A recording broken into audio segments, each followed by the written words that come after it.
Wanita pertama penyandang gelar Ummul Mukminin, ibu dari umat muslim, adalah Khadijah binti Khuwailid radhiyallahu anha, istri pertama Rasulullah yang lahir 15 tahun sebelum tahun gajah.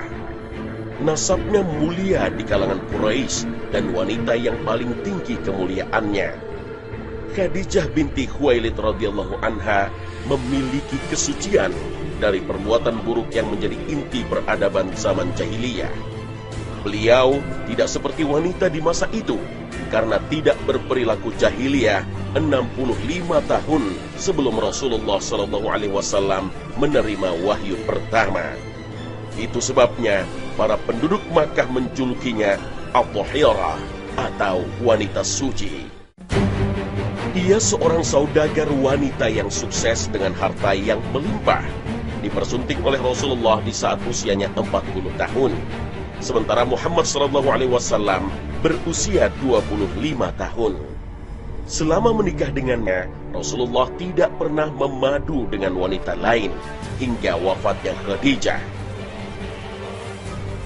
Kedudukan yang mulia serta keutamaannya di hati Nabi begitu mendalam, hingga Rasul mengatakan, sesungguhnya dia adalah sebaik-baik teman hidup.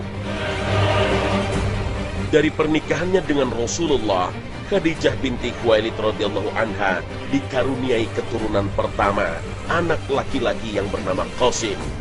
Oleh karenanya, Rasulullah SAW dipanggil Abu Qasim. Kemudian lahir Zainab, lalu berturut-turut Ruqayyah, Ummu Kulthum, Fatimah, serta Abdullah. Namun seluruh anak laki-lakinya meninggal ketika masih kecil. Tetapi seluruh anak wanitanya menjumpai masa Islam, dan seluruh putri beliau masuk agama Islam dan ikut hijrah menuju Madinah. Semua putra-putri beliau bertemu langsung dengan Khadijah, kecuali Fatimah radhiyallahu anha, karena sang bunda wafat beberapa bulan setelah kelahirannya. Sifatnya sangat baik. Imam Az-Zahabi mengatakan, Khadijah seorang yang sangat berakal lagi terhormat, teguh beragama, terjaga dari sifat keji lagi mulia yang termasuk penghuni surga. Nabi Muhammad SAW selalu memujinya dan mengangkatnya melebihi istri-istrinya yang lain, sampai-sampai membuat Aisyah radhiyallahu anha berkomentar, "Aku tidak pernah merasa cemburu terhadap madu yang lainnya melebihi kecemburuanku pada Khadijah." Perannya demikian besar dalam kehidupan dan dakwah Rasulullah SAW. Dialah orang pertama yang beriman dan percaya kepada Rasulullah sebelum ada seorang pun yang beriman. Selalu meneguhkan Nabi SAW. Itu sebabnya Allah menyuruh Rasulullah supaya memberi kabar gembira kepada Khadijah dengan rumah di surga dari emas yang tidak ada kebisingan serta rasa capek di dalamnya. Kemuliaannya dan ketulusannya mendampingi Rasulullah SAW membuat malaikat mengucapkan salam kepadanya. Imam Bukhari dan Muslim meriwayatkan dari Abu Hurairah radhiyallahu anhu, Rasulullah SAW menceritakan, pada suatu ketika Jibril mendatangi Nabi Muhammad dan mengatakan, "Wahai Rasulullah, ini Khadijah telah datang. Bersamanya sebuah bejana yang berisi lauk, makanan, dan minuman. Jika dirinya sampai, katakan padanya bahwa Rabbnya dan diriku mengucapkan salam untuknya. Dan kabarkan pula bahwa untuknya rumah di surga dari emas yang nyaman, tidak bising dan merasa capai." As-Suhaili menjelaskan hadis ini bahwa Khadijah binti Khuwailid radhiyallahu anha mendapat rumah di surga yang terbuat dari batu permata. Karena beliau telah mengumpulkan berbagai sarana dakwah Rasulullah, ia pionir terdepan yang beriman kepada suaminya. Sikapnya tenang dan tidak pernah merasa capai dalam membela dan memperjuangkan agama Allah. Dan yang menjadi catatan selama berumah tangga dengan Rasulullah, Khadijah tidak pernah berkata-kata dengan nada tinggi kepada sang suami, tidak pernah membuat Nabi merasa capai, dan pantang baginya mengganggu dan turut campur urusan Nabi. Nasab keturunannya bertemu dengan nasab Nabi pada kakek keempat, yaitu Qusay bin Kilab. Sedangkan dari jalur ibunya bertemu dengan nasab Nabi pada kakek ke-8, yaitu Lu'ay bin Ghalib. Sebagai wanita yang banyak harta, Khadijah binti Khuwailid menawarkan kepada Nabi Muhammad untuk membawa dagangannya ke negeri Syam bersama budaknya yang bernama Maisarah.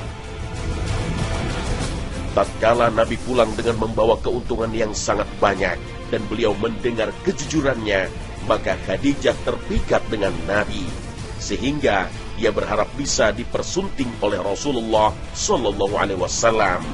Nabi pun menikahinya dengan mahar 20 ekor unta betina. Khadijah binti Khuwailid radhiyallahu anha adalah pendamping Rasulullah Shallallahu Alaihi Wasallam ketika pertama kali menerima wahyu di Gua Hira. Dalam sebuah hadis dalam riwayat Bukhari dan Muslim terdapat sebuah paparan lengkap bagaimana keadaan Rasulullah Shallallahu Alaihi Wasallam saat menerima wahyu surat Al-Alaq ayat pertama hingga kelima. Saat wahyu pertama itu turun, Rasulullah memperolehnya melalui mimpi saat tidur. Mimpi itu kemudian terjadi dan nyata pada keesokan harinya, persis seperti yang diimpikan. Kemudian diceritakan pada akhir hadis ini, maka beliau langsung pulang dalam keadaan ketakutan, lalu masuk ke dalam rumah menemui istrinya Khadijah binti Khuwailid sembari mengatakan padanya, "Selimuti aku, selimuti aku." Maka Khadijah menyelimutinya sampai rasa cemas yang ada pada diri Rasulullah SAW hilang. Setelah itu, Rasulullah menceritakan kejadian yang baru saja dialaminya kepada Khadijah. "Sungguh, aku sangat khawatir terhadap keselamatan diriku." Lalu, Khadijah menenangkan sang suami tercinta. "Demi Allah tidak akan mencelakaimu. Karena engkau adalah orang yang suka menyambung tali silaturahim, membantu orang, menyantuni fakir, memuliakan tamu, dan senang membantu." Lalu Rasulullah SAW dibawa pergi oleh Khadijah ke tempat Waraqah bin Naufal bin Asad bin Abdul Uzza. Saat itu Waraqah sudah berusia lanjut. Seorang Nasrani, anak dari paman Khadijah. Waraqah mempunyai kemampuan baca tulis bahasa Ibrani. Bahkan ia mampu menulis Injil dengan bahasa Ibrani seperti yang Allah kehendaki. Tiba di rumah Waraqah bersama sang istri tercinta, Muhammad SAW menceritakan seluruh pengalaman yang ia alami. Mendengar penuturan Muhammad SAW, Waraqah terkejut dan langsung berkata, "Ini adalah malaikat Jibril yang datang pada Nabi Musa alaihissalam.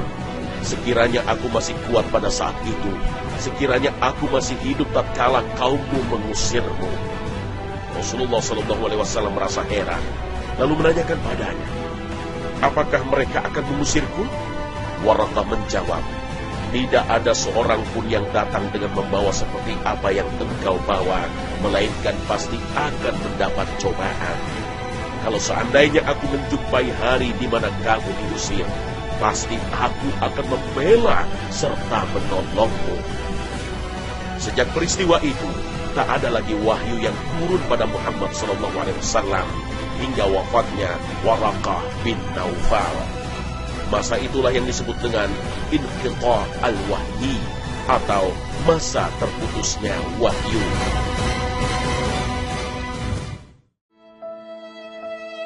Khadijah binti Khuwailid radhiyallahu anha meninggal pada bulan Ramadan 10 tahun setelah kenabian.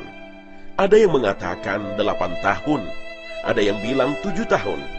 Beliau tinggal bersama Nabi Muhammad SAW selama 25 tahun. Beliau dikubur di Hajun, dan tahun kematiannya disebutkan dalam sirah Nabi dengan tahun kesedihan. Kesedihan yang sangat dalam yang dirasakan oleh Rasulullah SAW saat harus berpisah dengan istri tercintanya, Khadijah binti Khuwailid.